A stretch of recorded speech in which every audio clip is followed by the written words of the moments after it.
Espíritu Santo. Amén. Ven Espíritu Santo, llena los corazones de tus fieles, enciende en ellos el fuego de tu amor. Envía, Señor, tu Espíritu y serán creadas todas las cosas, y renovarás la faz de la tierra.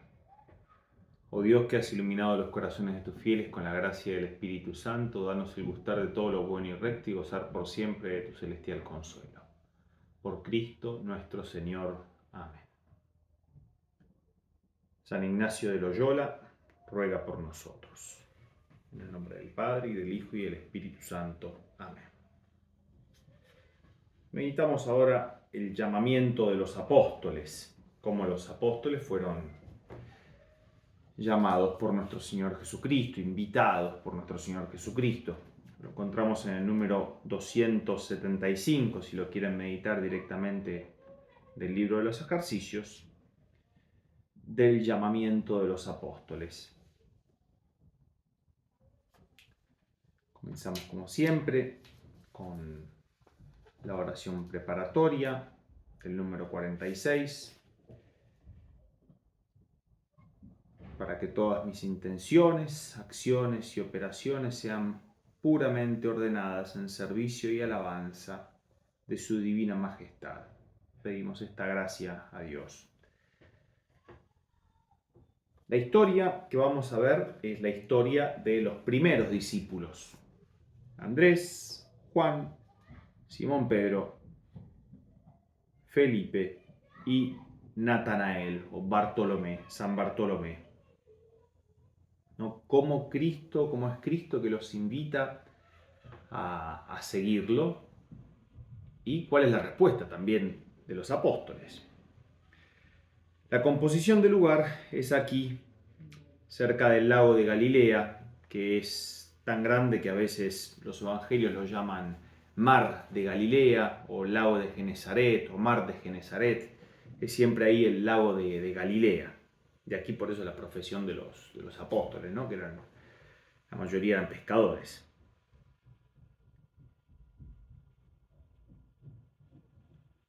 En el tercer preámbulo vamos a demandar lo que queremos, a pedir lo que queremos en esta meditación. Lo mismo que hemos pedido en esta segunda semana, a lo largo de toda esta segunda semana, ¿no? Conocimiento interno del Señor, que por mí se ha hecho hombre, para que más le ame y le siga. ¿No? Conocimiento interno de Cristo, todo lo que vivió Cristo, cómo Cristo ve las cosas, ¿no? Ponernos en la mirada de Cristo. Y por eso es interesante ver aquí, meditar, ¿no? A ver cómo Cristo vivió este llamamiento de los apóstoles. Vamos a meditar, es muy rico esta meditación, es muy rica esta meditación.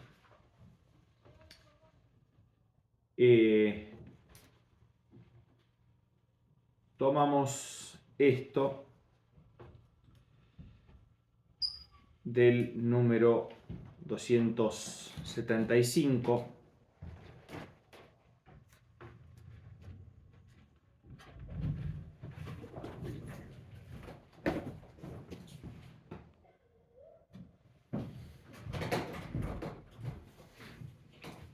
Vamos a tomar el Evangelio del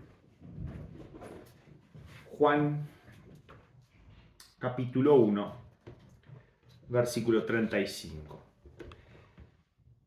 Al día siguiente estaba Juan con sus dos discípulos. Estamos hablando de Juan el Bautista que predicaba en el Jordán. Entonces esa es un poco la situación, ¿no? Juan el Bautista predicando en el Jordán, bautizando a la gente, bautizando al mismo Jesús.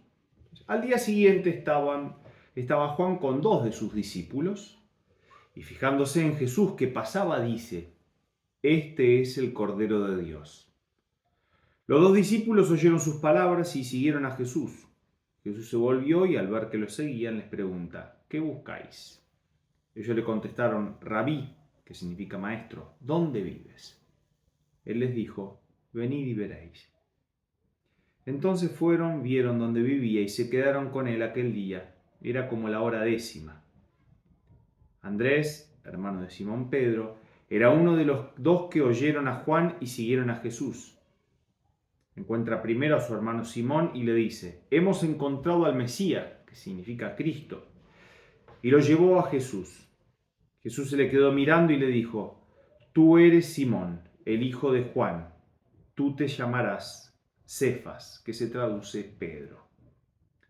Al día siguiente determinó Jesús salir para Galilea. Encuentra a Felipe y le dice: Sígueme. Felipe era de Betsaida, ciudad de Andrés y de Pedro.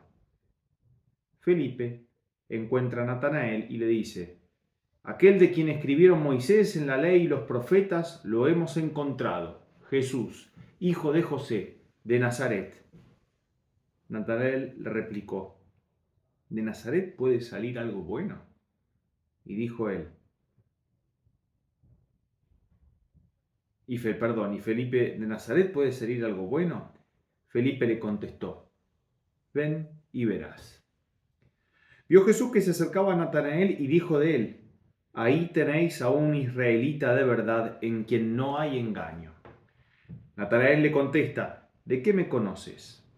Jesús le responde: Antes de que Felipe te llamara, cuando estabas debajo de la higuera, te vi. Natanael respondió: Rabí, tú eres el Hijo de Dios, tú eres el Rey de Israel. Jesús le contestó: Por haberte dicho que te vi debajo de la higuera, ¿crees? Has de ver cosas mayores. Y le añadió: en verdad os digo, veréis el cielo abierto y los ángeles de Dios subir y bajar sobre el Hijo del Hombre. Hasta ahí, entonces el Evangelio, la historia, ahí nos imaginamos también la composición del lugar y la petición que dijimos, ¿no? De conocer a Cristo, ¿no? Y a eso vamos entonces ahora, a conocer los sentimientos de Cristo, qué cosa toca el corazón de Cristo, qué cosa conmueve el corazón de Cristo.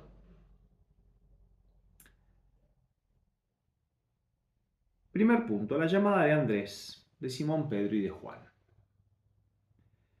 San Juan estaba entonces, como dijimos, predicando como habitualmente en el Jordán, y he aquí que ve pasar a Jesús ante ellos, y Juan, mirando a Jesús que pasaba, lo mira fijamente y con sumo gozo de espíritu, no puedo pensar, con el estupor del alma, dice: He aquí el Cordero de Dios. Como en cada Santa Misa. Este es el Cordero de Dios, dice el sacerdote. Y Juan como que no da ninguna explicación. Él lo deja así. Quiere realmente como impresionar a los discípulos, ¿no? Que ellos mismos hagan el pasaje, ¿no? De comprender, ese es el Cordero de Dios, ese es el Mesías. Los discípulos conocían las profecías acerca de quién era el Cordero, que el Cordero era el Mesías. Es interesante cómo el Bautista, Juan el Bautista, es el precursor, ¿no? El que preparaba el camino, y los discípulos, que por otra parte son imagen de la iglesia, y ahí tenemos justamente a Juan, a quien también en la cruz se lo toma como la iglesia, ¿no? Cuando Jesús entrega a Juan a María, entonces como la iglesia queda debajo del manto de María, bueno, aquí también, ¿no? Juan el Bautista, que ve a sus discípulos y les indica el camino para que sigan al Cordero, para que sigan a Cristo, ¿no? La iglesia que siga a Cristo. Le presenta la esposa al esposo. El Bautista es el amigo del esposo que no habla con no habla con el esposo, sino con la esposa, a fin de conquistarla para el esposo, que es Cristo. Y le oyeron, dice el Evangelio, y le oyeron hablar dos de sus discípulos y siguieron a Jesús. Pero la palabra de Juan es eficaz. Los discípulos dejan a su antiguo maestro, a Juan el Bautista, que hasta ahí estaba él predicando este bautismo de penitencia, este bautismo de conversión. Él sabía que tenía que disminuir para que Cristo crezca. Juan el Bautista, que sabe que lo importante es que sigan a Cristo, no tiene problema en perder, podemos decir, estos dos discípulos para que sigan a Cristo. Los dos discípulos siguen al nuevo maestro, podemos imaginarnos, ¿no?, cómo lo seguían caminando detrás de él, esperan de él grandes cosas, ¿no? Es el Cordero de Dios, pero como que no se atreven a hablarle todavía a Cristo. Entonces podemos imaginarnos cómo Cristo caminando escucha los pasos de los que venían detrás de él, de estos dos discípulos, de Juan y de Andrés, ¿no? Juan el evangelista en este caso, no ya el bautista, sino el discípulo amado, y Andrés, entonces, que caminaban detrás de Cristo, y Cristo, como escuchó los pasos y como entiende que seguramente él conoce los corazones, que estarían ahí siguiéndolo como tímidamente, como con temor, es mismo Cristo quien se da vuelta y los invita de alguna manera, ¿no? Con estas palabras, diciendo, ¿qué buscáis? Entonces, esa palabra amable de Jesús, ¿no?, que se da vuelta y dice, ¿cómo les puedo ayudar, no? ¿Qué buscáis? ¿Qué está buscando?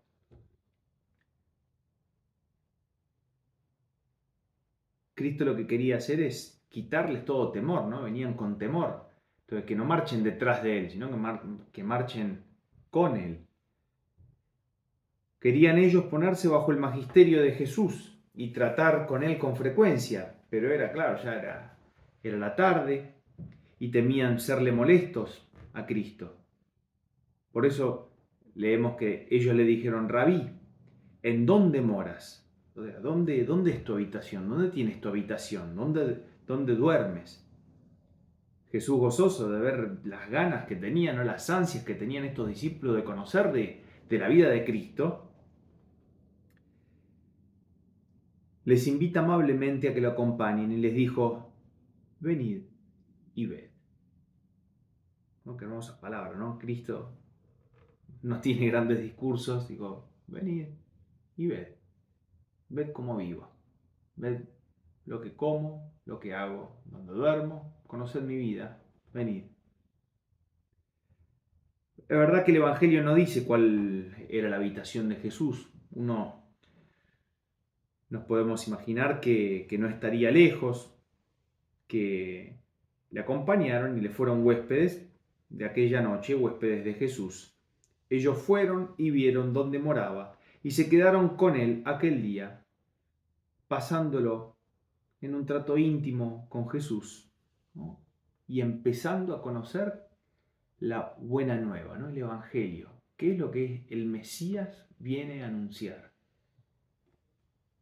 Y una cosa muy hermosa, nosotros hemos leído el Evangelio de San Juan, uno de los discípulos, uno de los evangelistas que después va a escribir, que es el mismo que está escribiendo, es él el que relata todo esto. Entonces es muy hermoso escucharlo del puño y letra, ¿no?, digamos así, de la boca de Juan Evangelista, que dice, era entonces como la hora 10, ¿no?, que más o menos a lo que nosotros diríamos serían como las 4 de la tarde.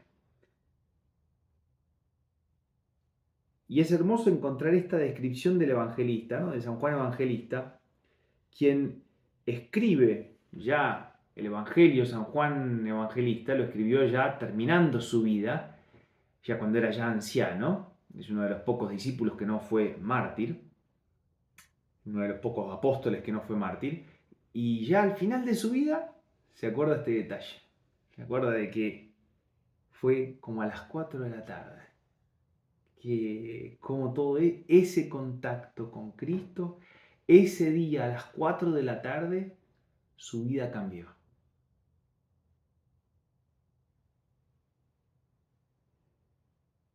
El primer encuentro con Jesús.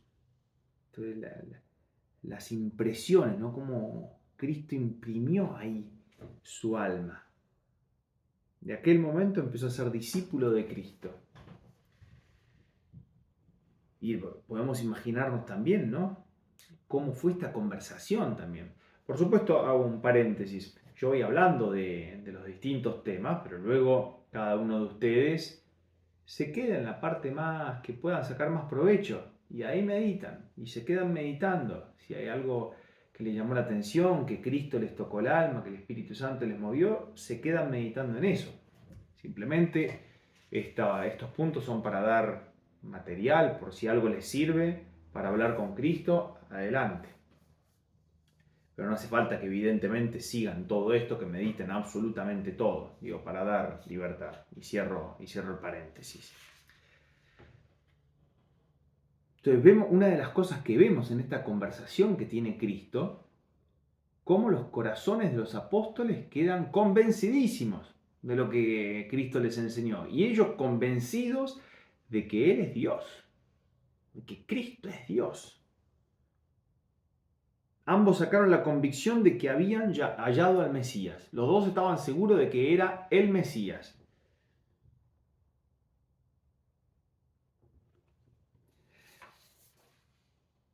De hecho lo vemos que al otro día van a llamar a su hermano para hacerle partícipes de esto que habían hallado, ¿no? Que habían hallado al Mesías.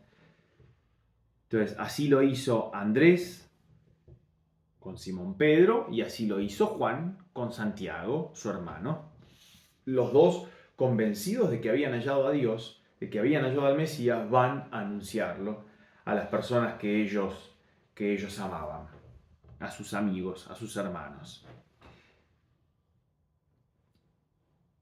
Como segundo punto, la vocación de Felipe y Natanael o Bartolomé.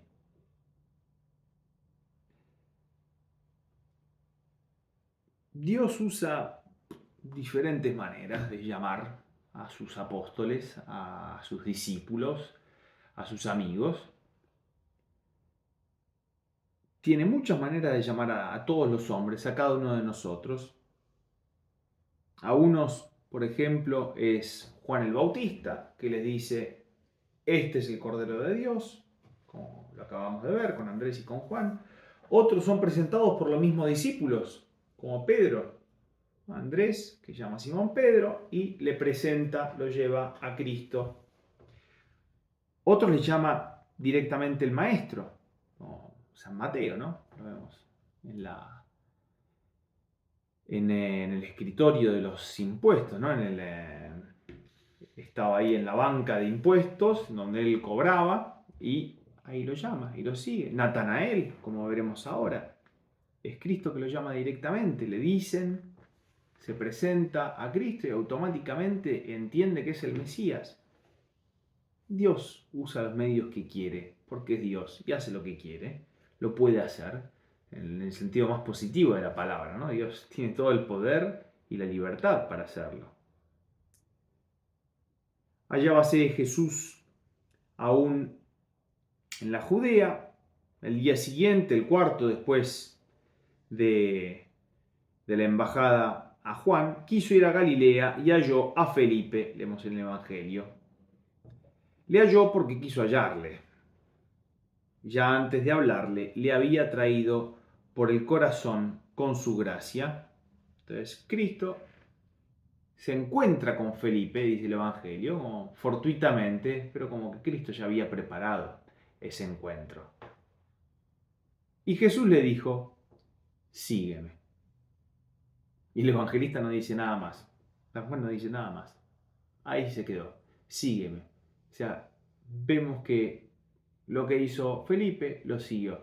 Es interesante, también hago un paréntesis, pero ver la vocación de Felipe, ¿no? Ahí el Evangelio dice, Felipe le siguió. Y es interesante como ver también, no sé si recuerdan el Evangelio donde estaba este eunuco que iba leyendo Isaías y hablaba del siervo sufriente y no entendía lo que estaba leyendo, no todo lo que es la pasión de nuestro Señor Jesucristo. Esta persona, este eunuco, ¿no? Servidor de la reina, estaba leyendo, yendo por medio del desierto, y dice que, el Evangelio dice que Felipe fue arrebatado por el Espíritu y llevado a este lugar. Como que Felipe se lo ve siempre con esta disposición, ¿no? Disposición del alma de seguir a Dios. Encuentra la voluntad de Dios, conoce la voluntad de Dios y automáticamente lo sigue. Muy hermoso Felipe, ¿no? San Felipe. Era Felipe de Betsaida, ciudad de Andrés y de Pedro, situada a la orilla occidental del lago de Genesaret, o del lago de Nazaret.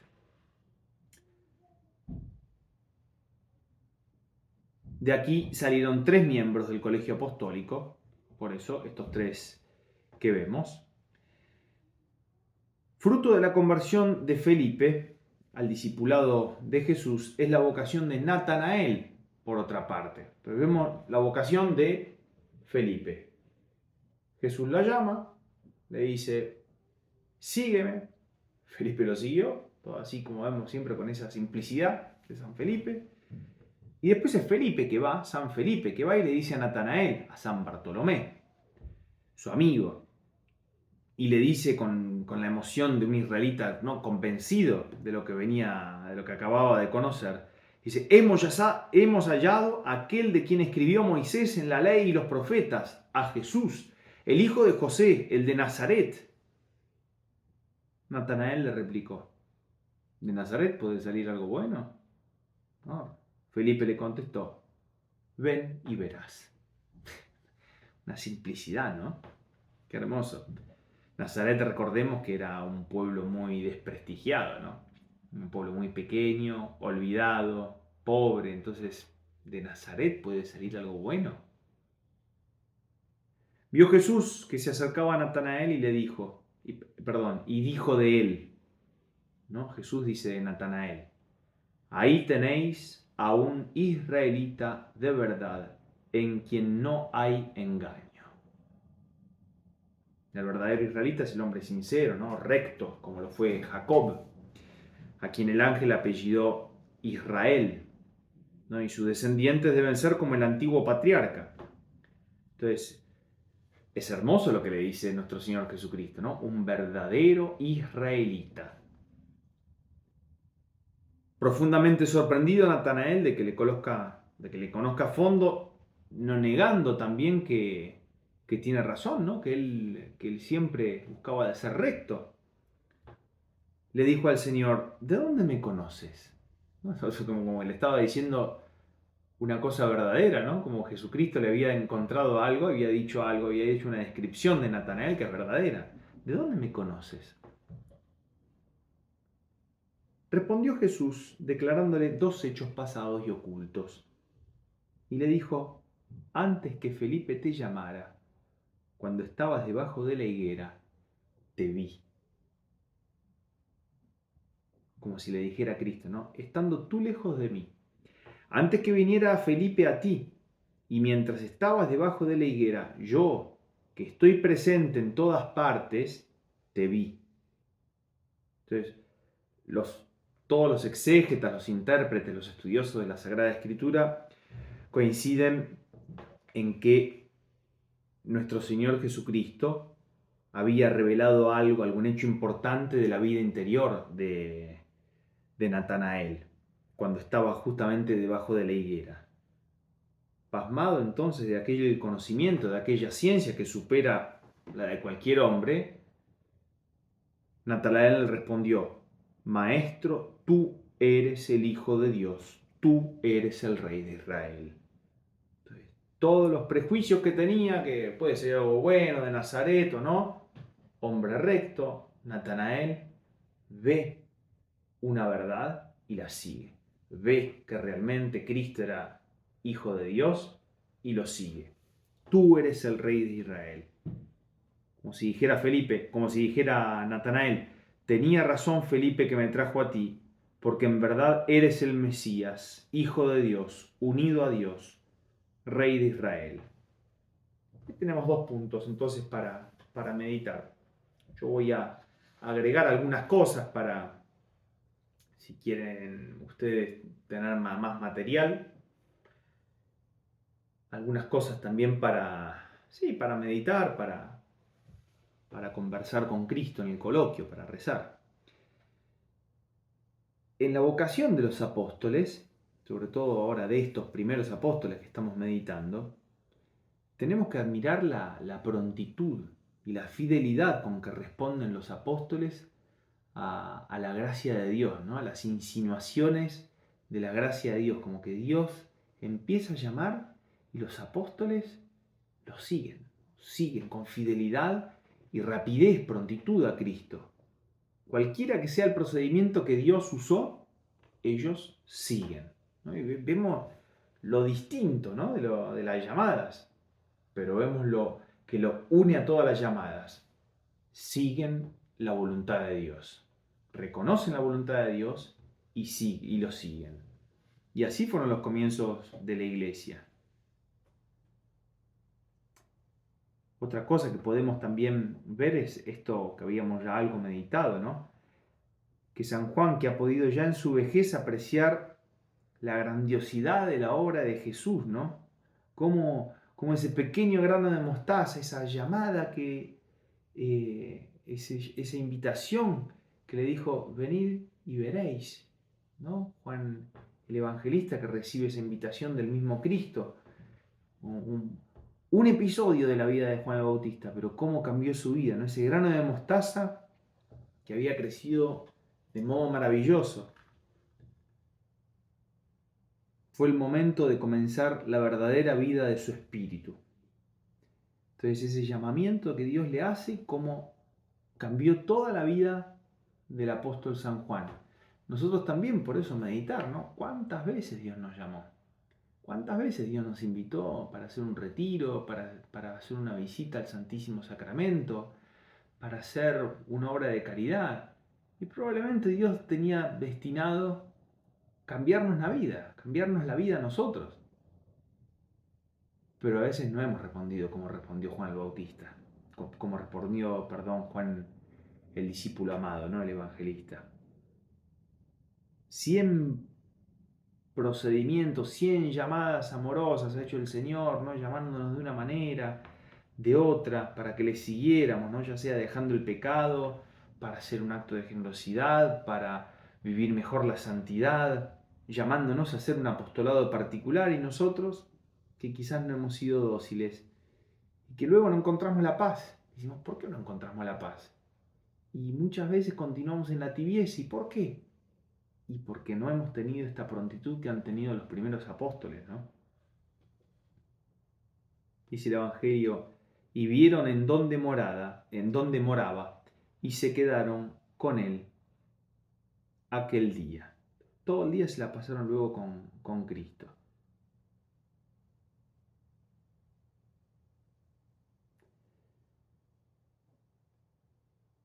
Los discípulos se quedan con él, pasan tiempo con él, y se convencen de que han tratado con el Hijo de Dios, y se convierten ellos, y al día siguiente buscan a sus conocidos para contarles esto.